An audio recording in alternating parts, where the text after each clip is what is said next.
আমি মোহাম্মদ মাসুদ রানা। তো আজকে আমরা চলে আসলাম হচ্ছে পার্বত্য চট্টগ্রাম দক্ষিণ বন বিভাগের অংশে। এটা হচ্ছে কাপ্তাই জোন। তো এটা একটা হচ্ছে পাহাড়ি অঞ্চল বা পাহাড়ি জোন ধরা হয় এটা। তো এখানে হচ্ছে অনেকটা ফাঁকা জায়গা আছে।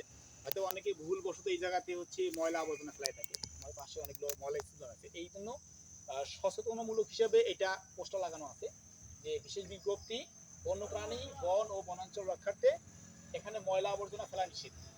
এবং হচ্ছে এই সম্পর্কে আইনও আছে, আপনারা জানেন যে আইন অমান্যতার বিরুদ্ধে বন আইন 1927 অনুযায়ী ব্যবস্থা নেওয়া হবে।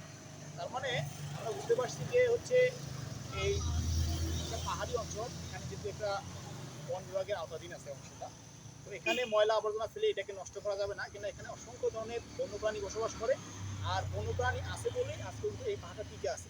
যদি বন্যপ্রাণী না থাকে তাহলে আমাদের এই প্রাকৃতিক পরিবেশের ভারসাম্যটা নষ্ট হয়ে যাবে এবং এই বন বিভাগও থাকবে না। তো আমরা অবশ্যই সচেতন হই এবং হচ্ছে সচেতন সাহিত আমরা অবশ্যই এই আইনের এবং হচ্ছে এই বিজ্ঞপ্তিটা অবশ্যই মাথায় রেখে যেখানে সেখানে ময়লা আবর্জনা ফেলবো না।